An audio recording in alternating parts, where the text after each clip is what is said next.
Guys, स्वागत है आपका हमारे यूट्यूब चैनल में। आज का जो टॉपिक है वो एनएमडीसी स्टील लिमिटेड की तरफ से है। एनएमडीसी ने कुछ वैकेंसीज़ को निकाला है। यहाँ पे आप देख सकते हैं कि क्या-क्या वैकेंसीज़, पहले हम वैकेंसीज़ को देख लेते हैं कि किस डिपार्टमेंट में कितनी वैकेंसी निकली हुई है, यहाँ पे देखेंगे। जैसे आप यहाँ पे ये ईटी का पोस्ट है जो कि सीबीटी बेसिस पे होने वाला है। आप पहले बता दे रहे हैं आपको, जो कि ईटी का पहला जो पोस्ट है सिरेमिक में है, 3 पोस्ट है। आप यहाँ पे देख सकते हैं 3 पोस्ट है। इसी तरह जो केमिकल में 4 पोस्ट दिया हुआ है। सिविल में 3 पोस्ट दिया हुआ है और आपका जो है कंप्यूटर इन्फॉर्मेशन में जो है 4 पोस्ट दिया हुआ है। इलेक्ट्रिकल में जो कि 22 सीट दिया, अच्छा खासा सीट दिया हुआ। फाइनेंस में 7 सीट दिया हुआ है, आप यहाँ देख सकते हैं।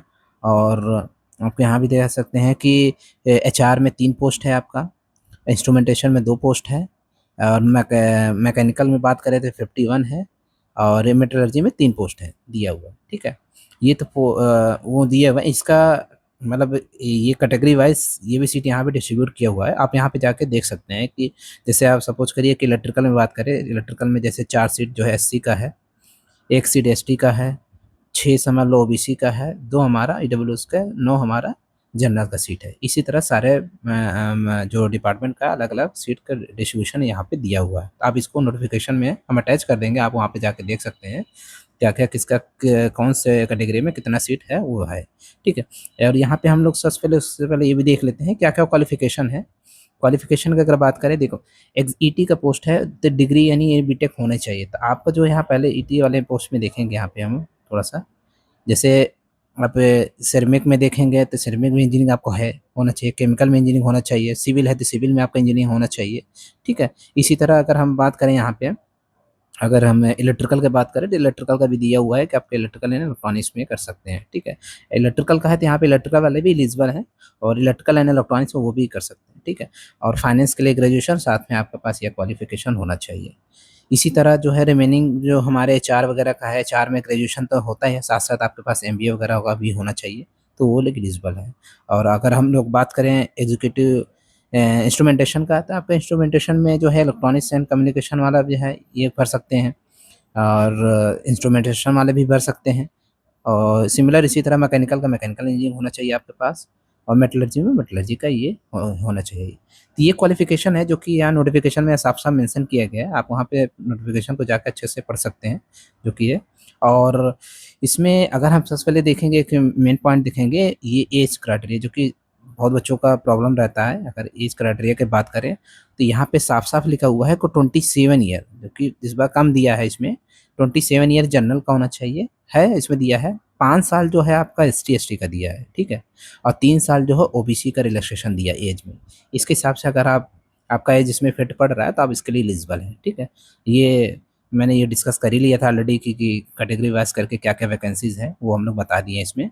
और हाँ, इसके बाद हम लोग डिस्कस करेंगे कि इसका बेसिक पे कितना है। तो बेसिक पे थोड़ा-सा यहाँ पे देख सकते हैं हम लोग, यहाँ पे आपका 60,000 बेसिक है, ठीक है। 60,000 से 1,80,000 तक इसका बेसिक है। स्टार्टिंग में जब आप ट्रेनिंग में रहेंगे तो बेसिक 50 पे आपका रहेगा। वो एज़ पर रूल के हिसाब से जो डीओ रहता है, वो रहेगा। लेकिन ट्रेनिंग कंप्लीट हो जाने में आप इस पे में आ जाएँगे 60 में, 1 साल के बाद। आप जैसे आपका ट्रेनिंग कंप्लीट हो जाएगा तो आपको बहुत सारे फैसिलिटीज़ वगैरह मिलना शुरू हो जाएँगे। न आपका जो बेसिक है डीए, वीए, पीएफ वगैरह वगैरह ग्रेजुएटी, पीआरपी, मतलब अच्छा खासा सैलरी। अगर अगर हम बात करें, क्योंकि हमने ऑलरेडी क्या है एनएनबीसी में काम कर चुके हैं, तो एक मोटा-मोटा हम बता ही सकते हैं आपको कि बेसिक अगर 60 रहने से लगभग अराउंड, मैं जहाँ तक मुझे आता है कि अगर आपका बेसिक 60 है तो आप सारे लम्स मतलब इन हैंड लगभग वो 96 प्लस रहता है। 96 प्लस इतना आपका सैलरी इन हैंड बनेगा आपका, मान के चलिए, ठीक है। तो इसमें दूसरा इम्पोर्टेंट चीज़ें में भी डिस्कस कर लेंगे। आप यहाँ देख सकते हैं कि जो इसका अप्लाई करने का जो डेट है, एक्चुअली ये थोड़ा मैंने नोटिफिकेशन लेट बनाया है, लेकिन ये इम्पोर्टेंट ये है कि इसका जो है अप्लाई करने का स्टार्ट हो गया था 22 जुलाई से ही, बट इसका कल ही लास्ट डेट है। कल लास्ट डेट है, 11:45 रात में तक आपके पास टाइम है इस फॉर्म को अप्लाई करने का, ठीक है। और जो डॉक्यूमेंट्स वगैरह दिया हुआ है ऑलरेडी यहाँ पे हम दिखा बता सकते हैं। यहाँ देख सकते हैं कि 10th का मतलब वही है कि आपका बेसिक जो 10th-12th का होना चाहिए, डिग्री है तो डिग्री होना चाहिए, सारा सर्टिफिकेट वगैरह होना चाहिए, ठीक है। इसमें कोई एक्सपीरियंस वगैरह का रिक्वायरमेंट नहीं है, तो आपको अगर है तो आप वहाँ पे वर्किंग एक्सपीरियंस दिखा सकते हैं, बट ये एज़ ए फ्रेशर जॉब है, ठीक है। फ़ीस की अगर हम बात करें तो यहाँ पे ₹500 जो है आप फ़ीस पे करना पड़ेगा, जो नॉन रिफंडेबल रहेगा, यह दिया हुआ। बाकी जो SC, ST, PWD, ex serviceman या डिपार्टमेंटल कैंडिडेट अगर हैं, तो उनके लिए कोई फ़ीस की ज़रूरत नहीं है, वो एग्ज़म्पशन है, ठीक है। और ये फ़ीस का बिल भी डिस्कस कर दिया है मैंने, बता दिया है, ठीक है। बाकी कैसे करना वो तो प्रोसीजर इसमें नोटिफ़िकेशन में आप देख सकते हैं, मैं अटैच कर दूँगा नोटिफ़िकेशन को, ठीक है। और एक चीज़ और बता देना चाहता हूँ मैं कि ये एग्ज़ाम ये सीबीटी बेस्ड होने वाला है, सीबीटी होगा, फिर जीडी और जीटी आपका वो है, जीडी होगा मतलब सीबीटी होगा, उसके बाद ग्रुप डिस्कशन होगा, देन उसके बाद आपका पीआई पर्सनल इंटरव्यू होगा, ठीक है। ये चीज़ें यहाँ बताया गया है और आपका जो सीबीटी है, जो है आपको बता दिया जाएगा, इसमें डेट दे दिया जाएगा, क्या रहेगा। और इसमें ये दिया हुआ है सीबीटी का मोड ऑफ सिलेक्शन कैसा है। आप देखिए 70% जो है आपका ये सीबीटी रहेगा और उसके बाद जो है 15% आपका ग्रुप डिस्कशन, 15% आपका इंटरव्यू रहेगा। मतलब ठीक है, अच्छा वेटेज, जीडी का भी वेटेज अच्छा है और ग्रुप इंटरव्यू का भी वेटेज अच्छा है, आप यहाँ पे देख सकते हैं। और जो है सीबीटी जो होगा वो दिया हुआ है ऑलरेडी, हिंदी इंग्लिश में क्वेश्चन पेपर रहेगा।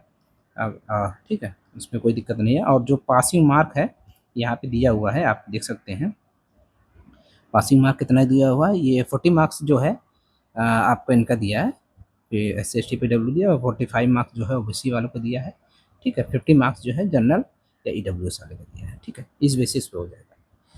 दूसरा एक चीज़ और बताया गया कि जो आप मान लीजिए आप सीबीटी में शॉर्टलिस्ट हो जाने के बाद जो इंटरव्यू या जीडी के लिए जाएंगे, वो आपका जो है 1:3 रेशियो में आपको बुलाया जाएगा, ठीक है। 1:3 में आपको बुलाया जाएगा इंटरव्यू के लिए। वहाँ पे फिर इंटरव्यू होगा, जीडी होगा, उस बेसिस पे फाइनल।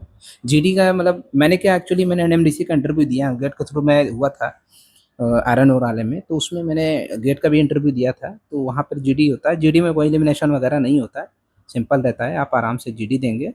फाइनल मेरिट जो आपका दोनों मिला के ही होता है, तो उसमें जो जितना अच्छा आपका मेरिट बनेगा उसी बेसिस पे आपको हो जाएगा, ठीक है।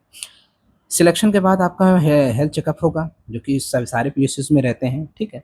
और हेल्थ चेकअप वगैरह रहता है, आपको लाएगा। लेकिन इसमें सबसे अच्छी खास बात ये है कि आप यहाँ देख सकते हैं कि जो प्लेसमेंट होता है, आपका अगर एक बार सिलेक्ट हो गया फाइनल, तो आपका नगरनाथ छत्तीसगढ़ में, कि अच्छा जगह है वहाँ पे, आप वहाँ पे जाके आपका एक ही जगह पोस्टिंग रहेगा, फिक्स है कि यहाँ बता दिया है कि नगरनाथ में ही पोस्टिंग आपको मिलेगी, ठीक है। यहाँ पे इंश्योर कर दिए, बता दिए पहले से ये लोग, ठीक है। कुछ जनरल कंडीशन वगैरह है, आप देख लीजिएगा क्या क्या इसमें है, इसमें ऑलरेडी दिया है। और इसमें क्या है बताने लायक है, मैं उसको बता देता हूँ आपको, जो है।